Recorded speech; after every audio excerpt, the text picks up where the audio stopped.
What's up, guys? You are on the air and off the books with Beth Ann and Samantha, and today we are going to be reviewing The Night Circus by Erin Morgenstern. And today we have three special guests. Introduce yourselves. Hi, I'm Justin. I'm the assistant head of Publishing Services here at the library. I am Kaylee Pemberton. I am the marketing and communications manager at the Greater Kokomo Economic Development Alliance. And I am Ben Rutz. I am her husband, and I am also the digital media coordinator here for the library. Woo! Thank you guys for joining us. So we are going to kind of be discussing The Night Circus. There will be spoilers, but we will tell you when you should stop listening if you want to read the book and you don't want us to spoil the whole thing for you. But so who wants to kind of explain what this is about? Kaylee does.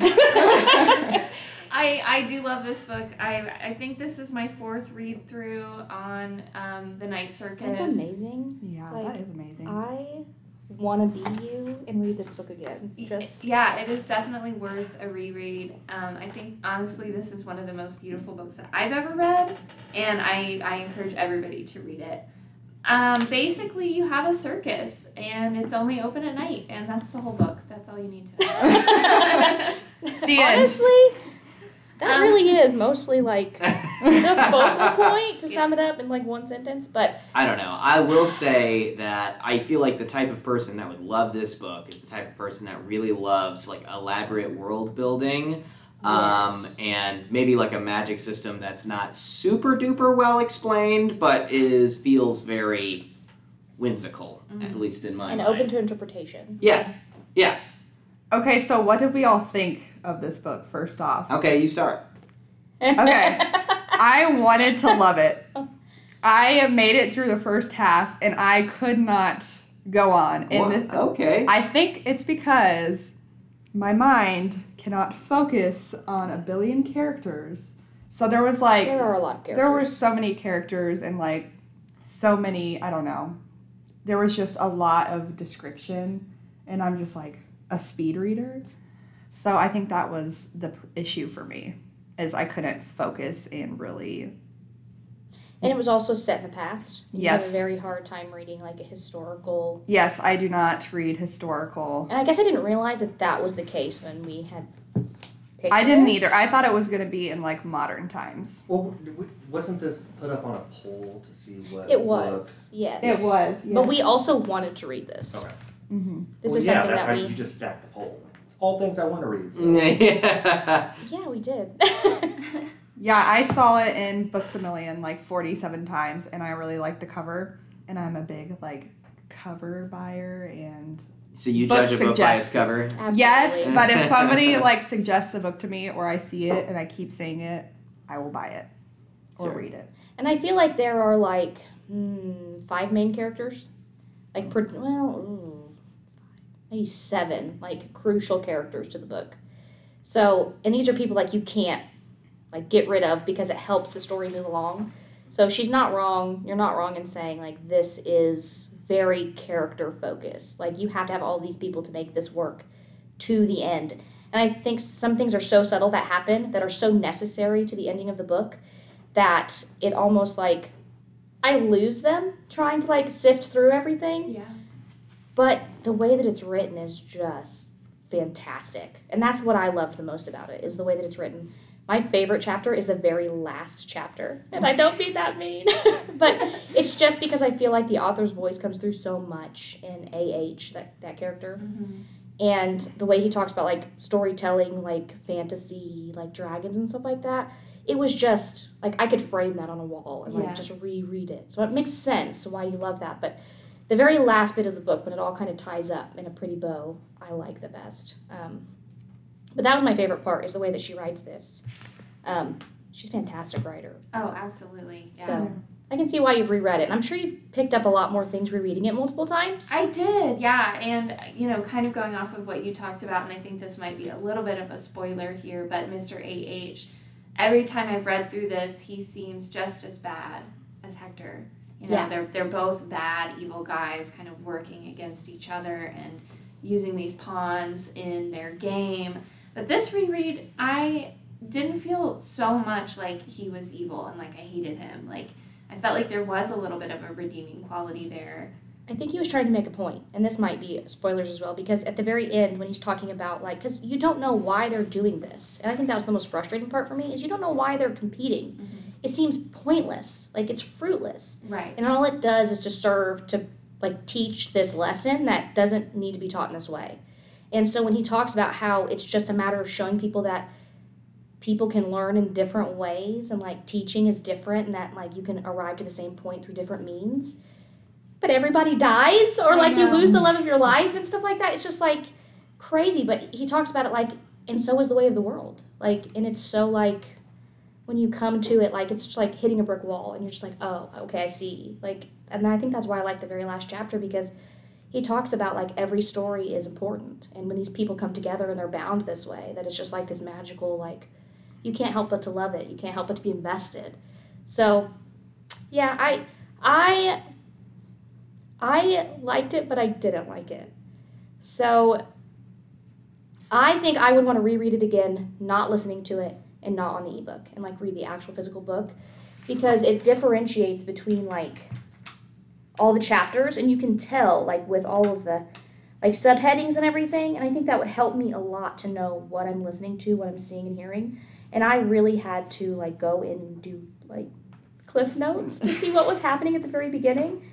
And I think that was unfortunate. Yeah, the physical copy of the book does a really good job of showing you exactly what time period that things are in, because this jumps back and forth so much in time, you know, listening to it. And I listened to it on Libby as well, and I loved it because, you know, I grew up listening to the Harry Potter books on audiobook, and it's the same British voice actor that does. He is the one that narrates. Yeah, and so I don't know, and since it was a magical book, I was getting some really strong Harry Potter vibes, you know, from it, even though it's so different, like such a different magic system, different world and everything.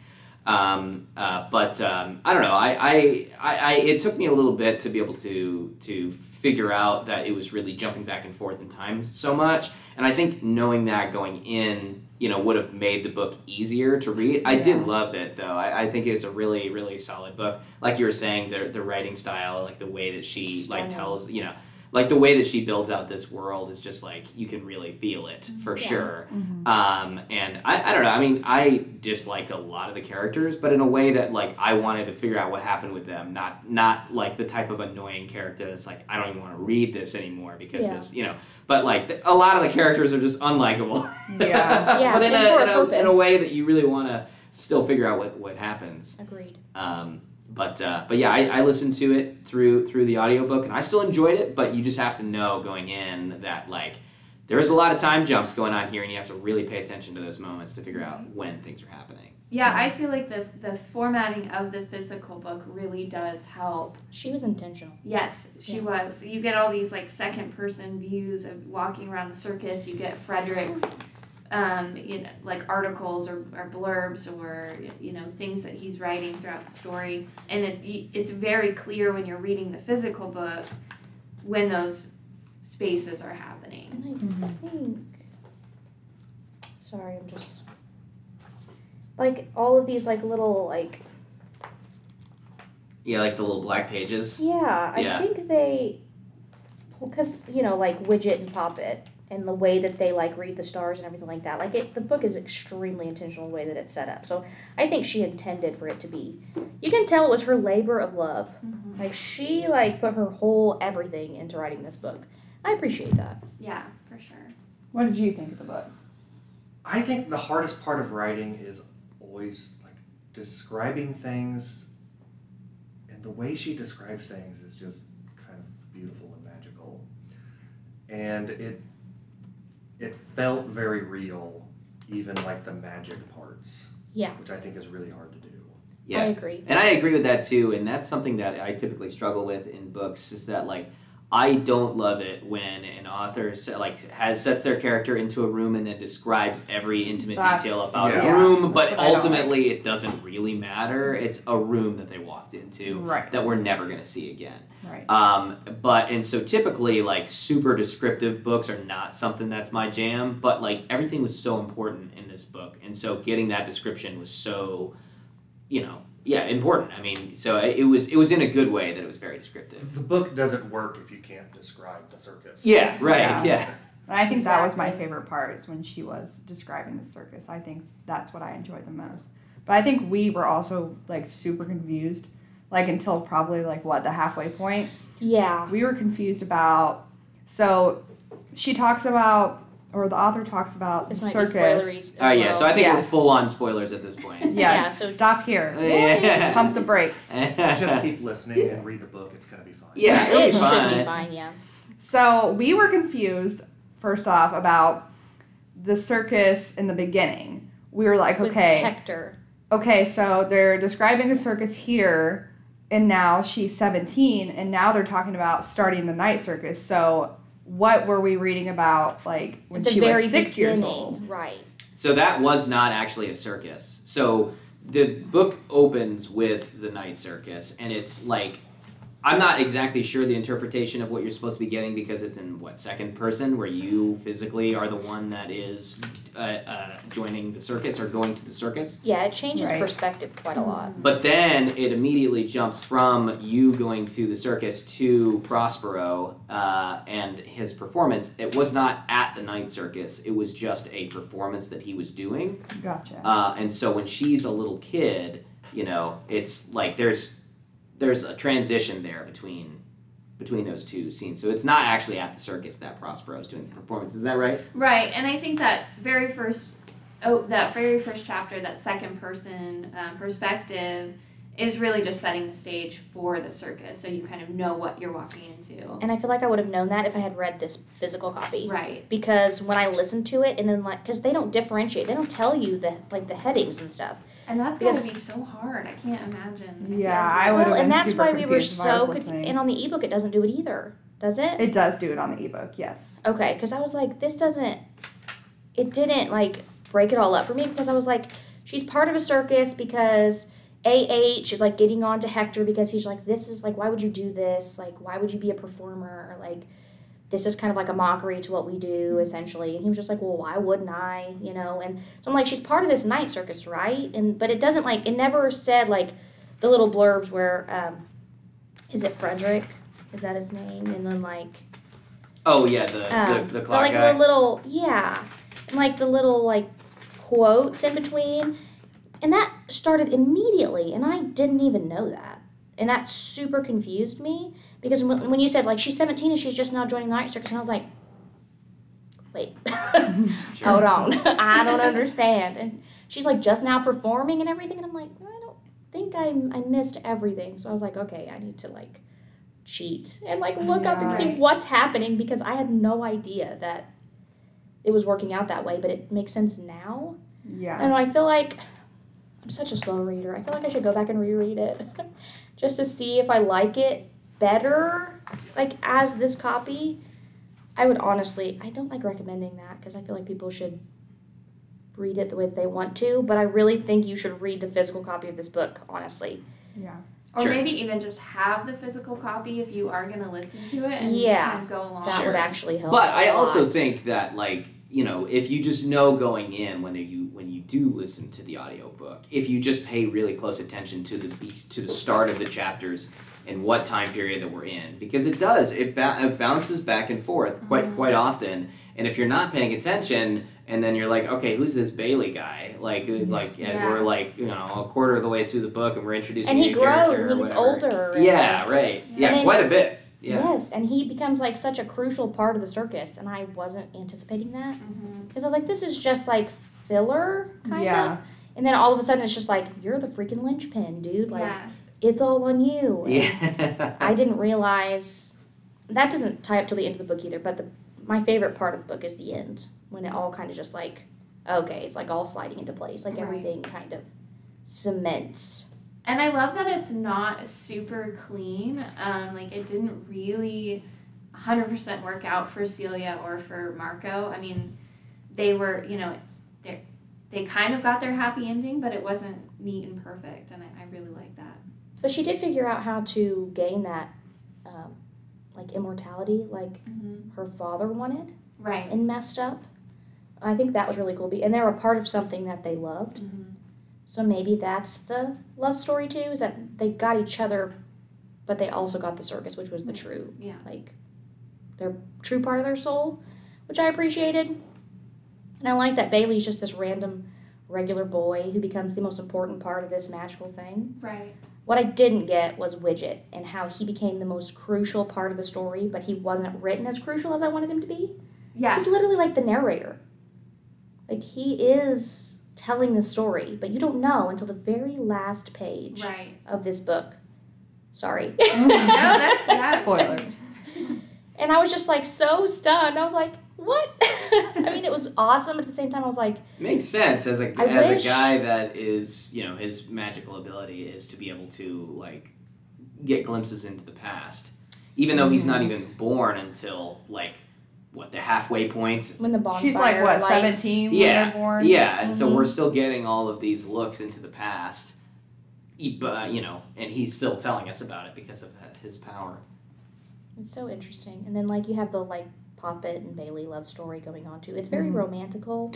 I did not expect that the person that gave Bailey the white glove was Poppet. For some reason, I thought it was Celia. I thought it was Celia the entire time too. And I also thought when they introduced Isabel, I thought that she was Celia.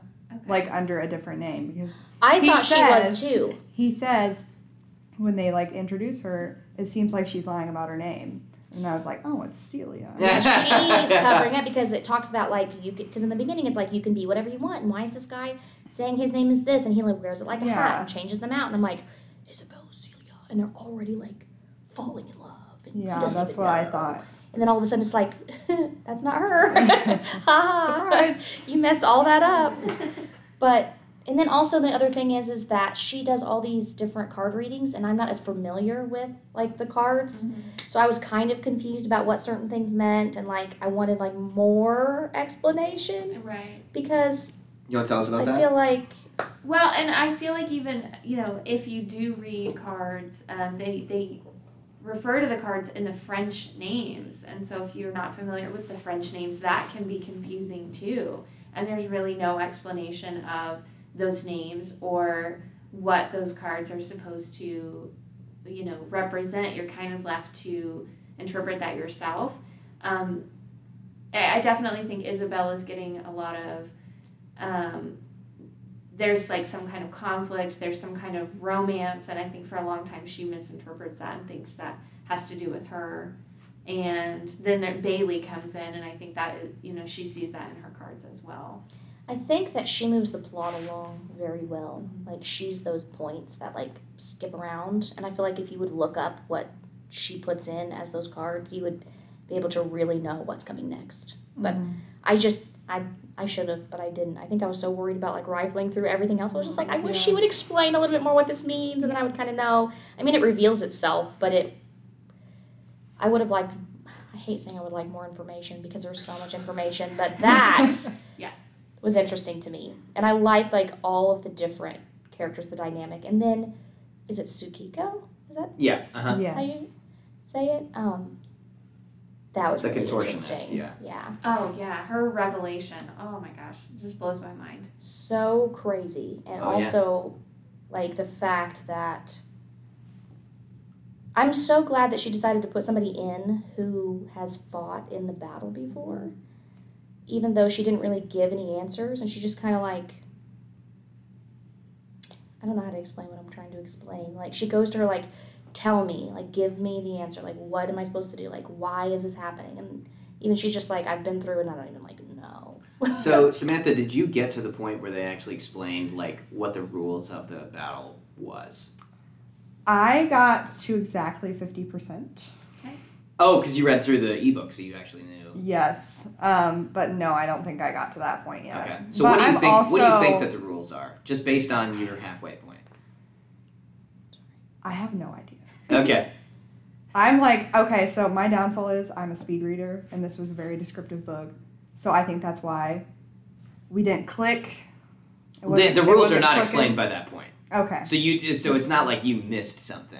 I just assumed that they were gonna fight, and whoever died, and they were gonna, like, somebody was gonna have to die. Yeah, that's exactly right. And I did get that from the very beginning. Like, because when he talks about it at the very beginning, when he puts the ring on her finger, he's just like, are you willing to take this risk with your daughter? Mm-hmm. And I'm like, oh, well, she's going to die. Right. Obviously somebody's going to But I feel like you kind of know at the very beginning, too, that it's going to be a love story. Like, that they have to fall in love, like, some kind of way. Like, that it has to happen like that. But, like, as far as any of the other rules, like, there's not really... She they can't really touch... Celia did say, I'm already married. That's why I was gonna ask, like, okay, did she mean like she was like married to the competition? Married That's kind of how I took it, yeah. Okay. Well, because it's like her whole existence. Like, that's right.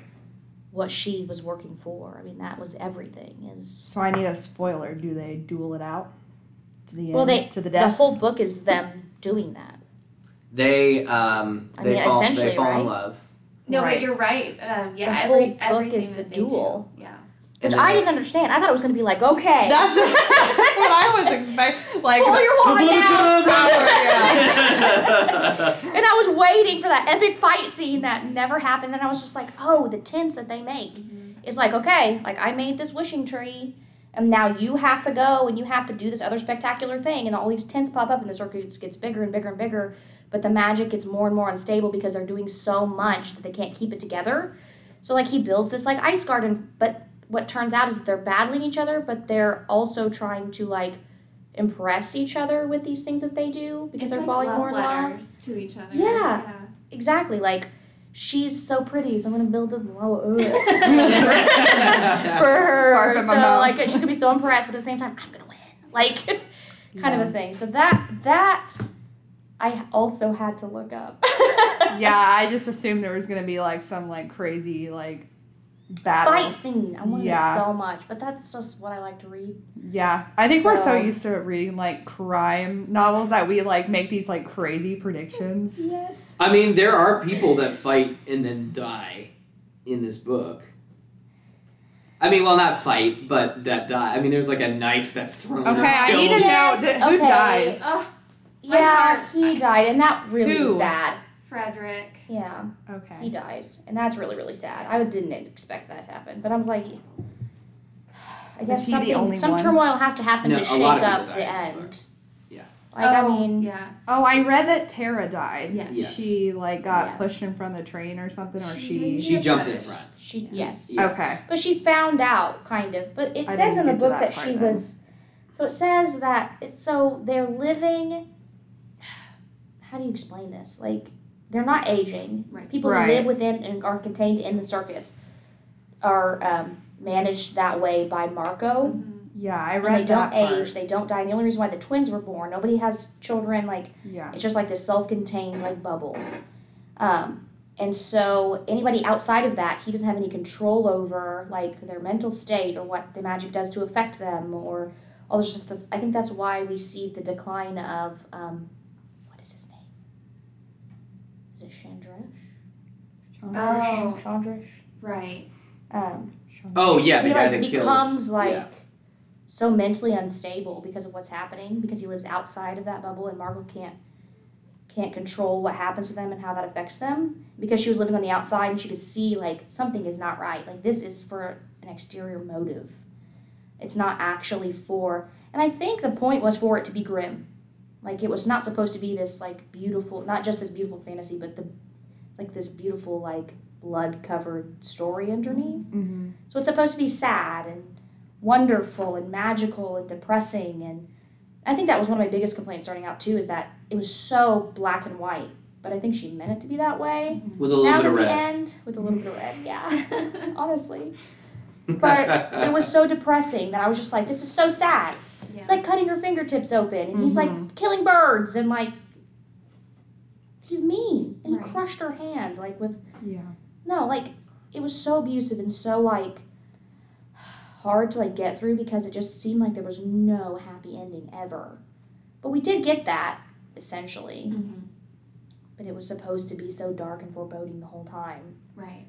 I don't know. You know, it's interesting that you always viewed AH as like evil. I mean, because the evil person, to me, reading through it the first time, was Hector from the get-go. Like Right. the stuff that you're describing, like absolutely, like I mean, kind of mutilating your child to be able to force her to be able to heal herself He is... didn't really love her. Oh, of course he loved the ability she had and wanted to be able just to loved the prove game. that he could beat Yeah. his master again and again and again.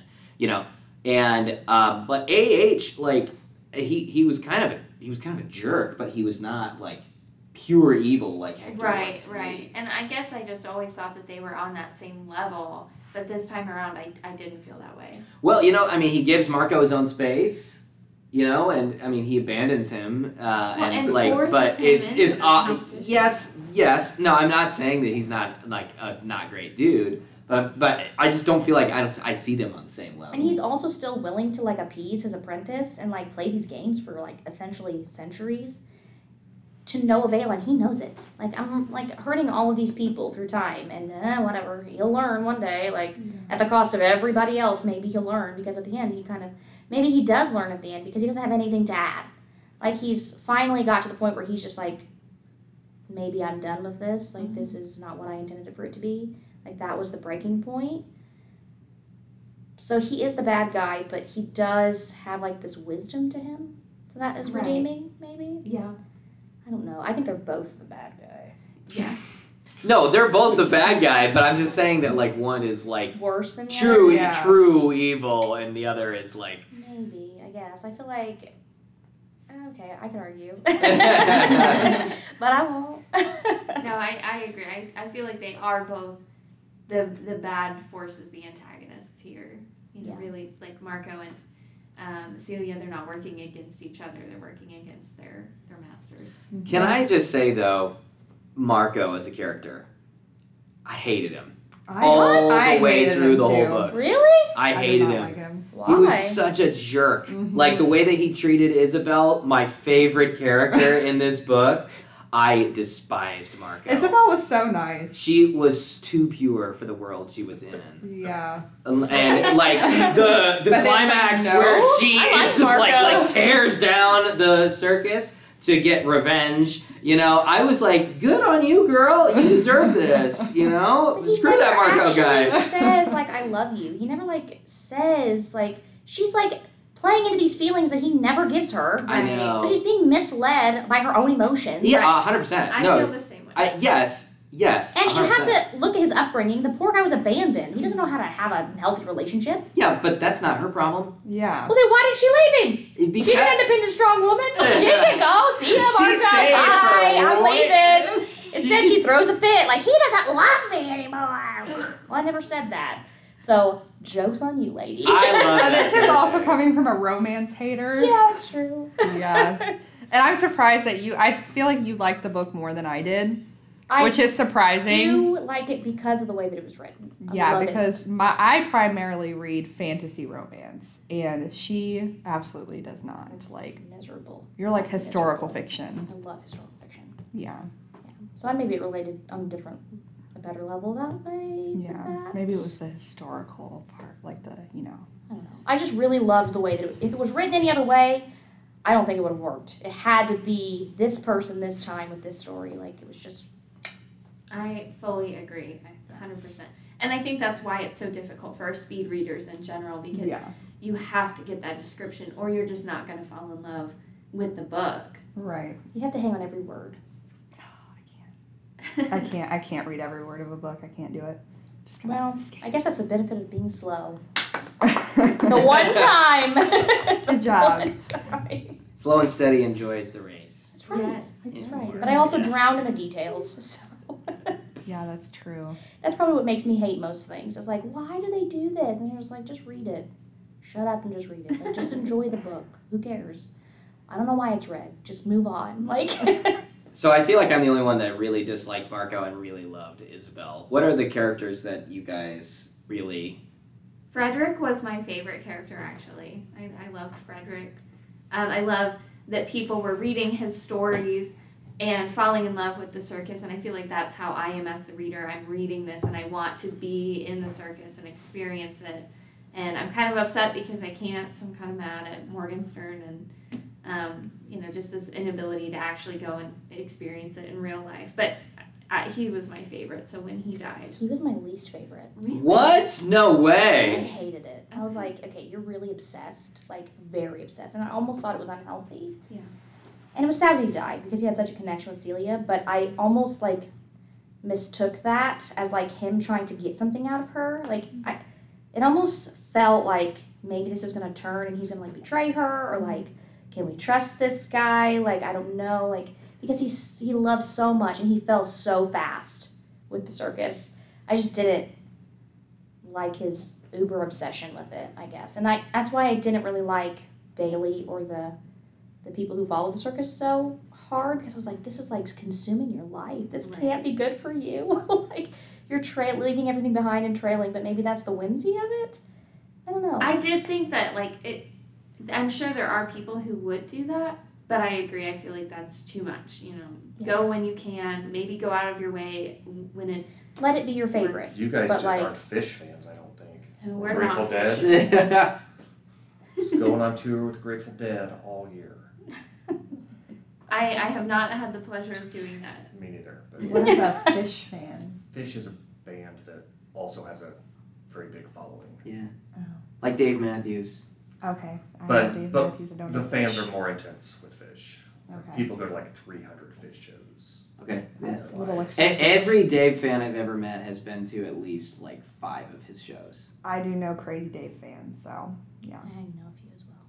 So, but yeah, I don't know anybody that's ever been to a concert that's 300 times.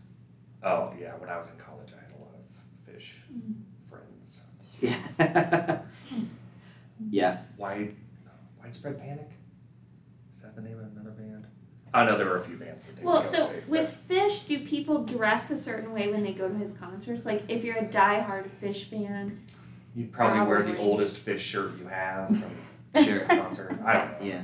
I've never been to a Fish concert. Well, no, because but they dressed in black and white and had a little bit of red, like that was the motif. Right. yes, and you can't obviously see this as an audio podcast, but Kaylee is dressed the part.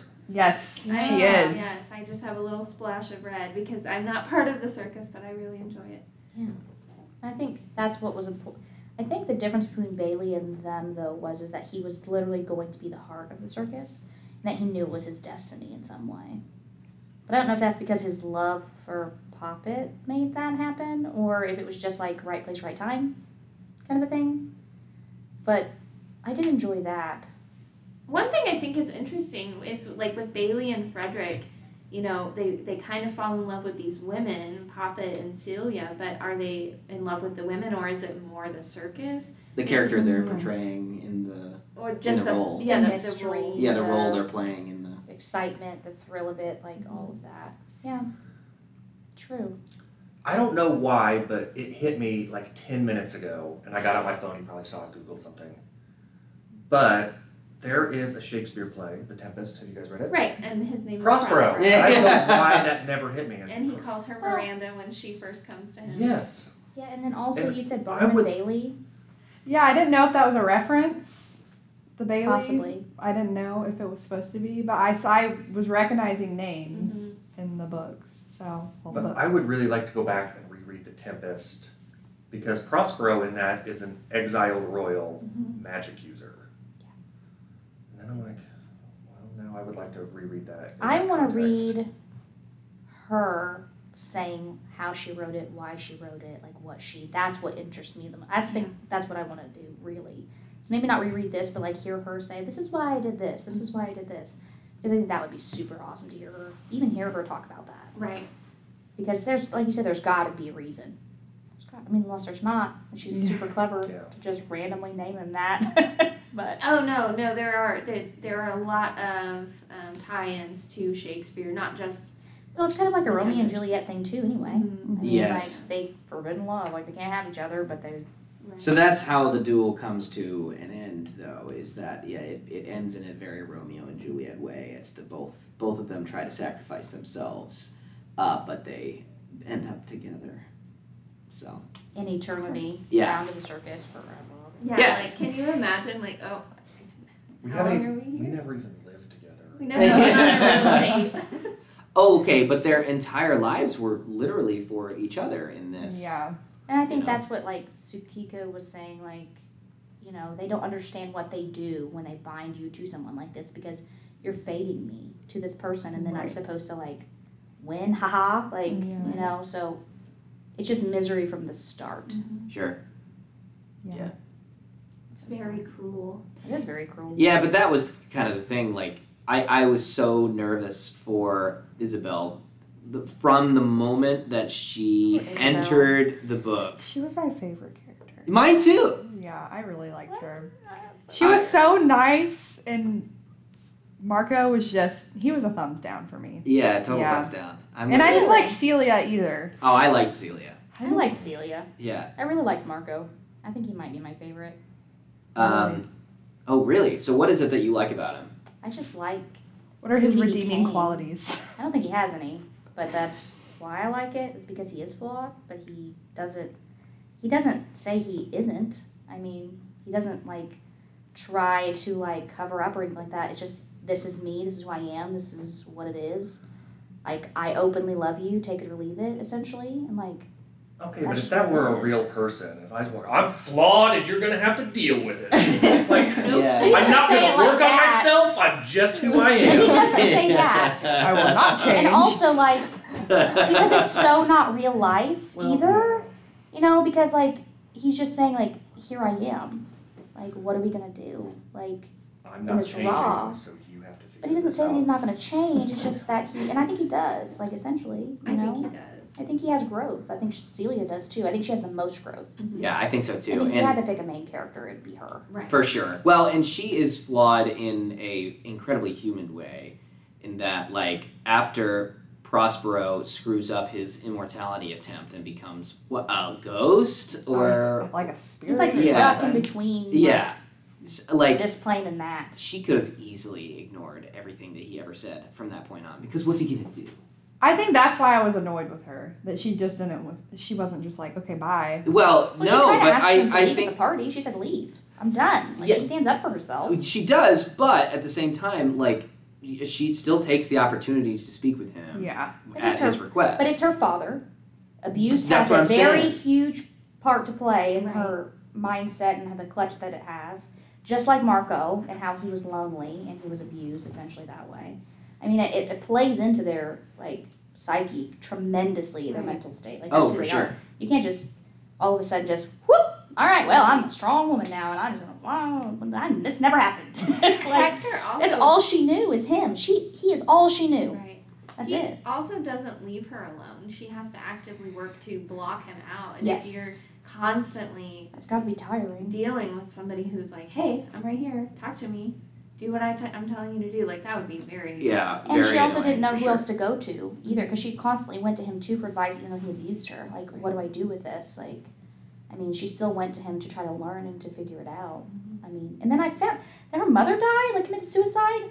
Yeah, they I say that at the didn't. beginning I of the did book. not. They did. Uh-huh. I didn't get that I either. missed that. Uh, Missed that bad. Yeah, I it's was just like, page 3.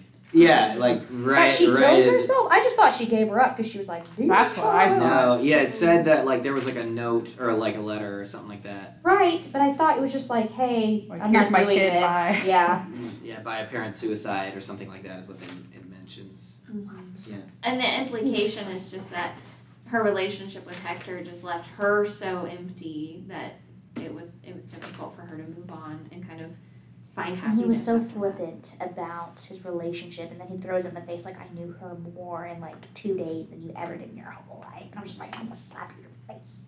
It made me so mad. Yeah. He was well, such an abusive father. Ugh. and suicide is a very frequent thing in this book, as it's happened what, like 3 times in the book or 4 times in the book. Well, so her mother and Tara. Tara, Yes. and then Celia and Marco in the end. oh, they don't okay. kill like- And well, Kill and Prospero. themselves.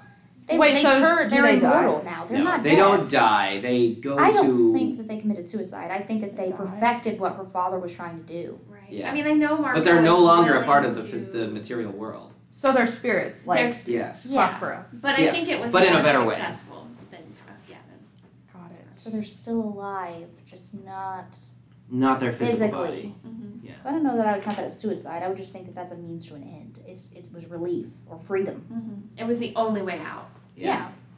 Well, Or they but really it would be essentially gave them immortality so that the competition could never end, so it ultimately became a stalemate. Right.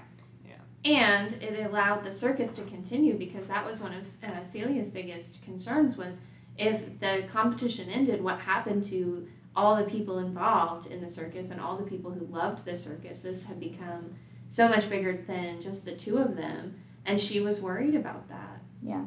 So this takes place, of course, this ends in still relatively the early 1900s. Do we think that after their sacrifice to keep the circus going, do we think it's 2022 at this point that the circus is still going on today? I think that's the intent. Yeah. That it would be happening that way. I mean, I think that's what we're supposed to feel is going on. I would go to the circus. I would. Oh, you really Even though I would. didn't enjoy the book, I would go see it.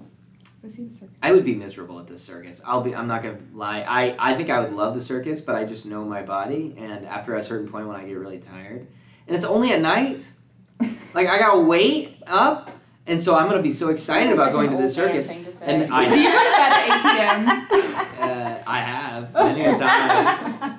I'm just saying that, like, if it But I doesn't think the open until magic 7. No, but I think the magic of it is when you walk into the circus that it keeps you Yeah. invigorated to keep going. Now Every you're single awake. Midnight and time I'm that. so tired. That's the magic. Yeah. Like, And it's You're worth Get getting some it. coffee. Yeah. You'll be fine. it's supposed to be like drawing in and like this is something I can't miss out on, and it's like everything. Like that's the literal magic of it. I think if I had to pick like a crazy like career, I would be in a circus. Yeah? I I've believe always that. said that. What would Yeah. your thing be? I would be An acrobat. yes. No way. Yes. Interesting. I was about to say I could see you like doing all the cool crazy. That's what I would do. Okay. There's no You way I can would do throw that. up. You could. I can. Yeah. Yeah, What do you You're like, wait, what? Sign me up. It reminds me of Go like Cirque du through. Soleil.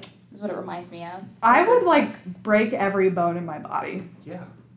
Yeah, but you. Sometimes that's what it takes. They're not just gonna be like, okay, you're I'll come to hired, work and in a just full throw body you up cast. there and Right. catch. Like There's a net, probably. I don't know. maybe I went to school with a couple girls that were in the Peru circus. I would not be in a circus. I think it would be so fun. I would love to be the one that like hands out like the caramel corn. I think that'd be really fun.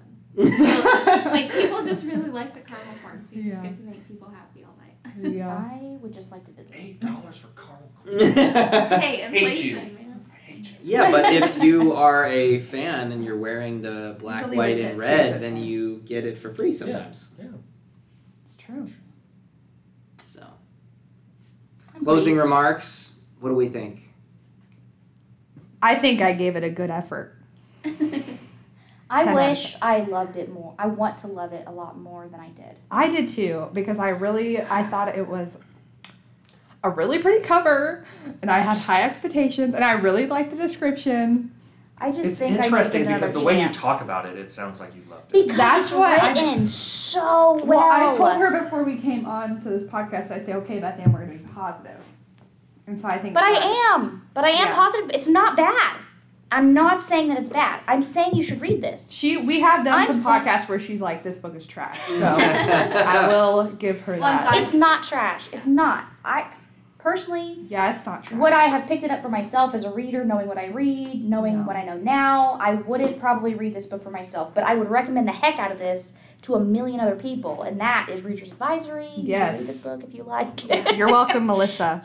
Yeah, but the same thing I said at the beginning. If you really love books that are incredibly descriptive in Yeah. the world building that takes place in there, I mean, this is the perfect book for you, honestly. It is, and like everything about it is all about the way that she writes. That's what I am in love with completely. You know, one closing thing for me, everything that you all are saying about you wanted to love it and you had such high expectations. Her next book, The Starless Sea, I felt that way about that book.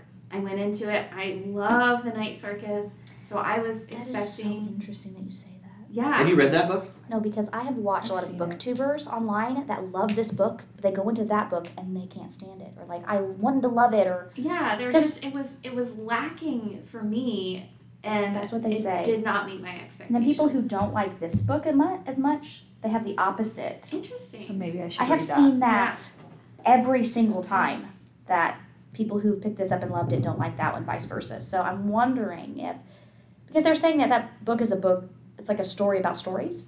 It's very convoluted, and you really have to pay attention to that book because there's just so much. It's like maybe not. Not what I want, but I'm tempted to pick that up and see what I think about it then, because that would be really interesting to find out. But it's not a bad book. It's just, I think the beginning really got me, but I think maybe that's a lot of my fault because I should have read the physical copy and I shouldn't have listened to it. I didn't approach it in the way that I should have. Mm-hmm. So we'll blame that on me. Yeah, but I think that people should still come in and check it out. You should, absolutely. This, like I said, it's great, and it's like people still rave about it. This says 2011. When did it come out? Is it I think it came 2011? out in 2011, yeah. Yeah. So it's still like people rave and love this book. Yeah, when so we mentioned it earlier today, I could see Melissa. She goes, "Oh, I love that book." I could just see her mouth those words. yeah, because I mean, it's hard not to fall in love with the way that it's written, the story, some of these characters, like you're saying. It's just the whole story. I think a lot of people have the same reaction as Kaylee does. Like, I want to go to the circus. Yeah, I wanted to go to be Narnia here. so bad when I was a kid. Yeah, right. Like, Like, this you is wanna the be a adult part of version this of that. Like, I want to story. go to the circus. Mm-hmm. I agree. Very good. Good discussion, guys. Bravo. And where can we find this book? You can find it, yes, on Libby, and is it on not Overdrive, Hoopla? It is not. No, it's not. It's Okay. on multiple times though. So you can on Libby. So you can Okay. you can enjoy the audiobook, which I still recommend the audiobook. Just know going in that it jumps back and forth in time, so you got to pay attention Fair to the time. warning. But the narrator does a great job of Oh yeah. articulating I the mean, I book. like the narrator. Yeah. The ebook is also available on Libby, but then of course we have the physical copy here at the Yes. library as well. All right. Well, thank you all for joining us. Yes. It was fun. it was. And we are going to see you guys next week. What are we reading next week? That's a good I think we're question. reading a crime thriller. We We haven't are. read one of those in a while, In so I quite think a we're going to be hot minute. reviewing some sort of like serial killer book. That I haven't started. Yes. So we will see you guys in a few weeks. Have a great day. Bye.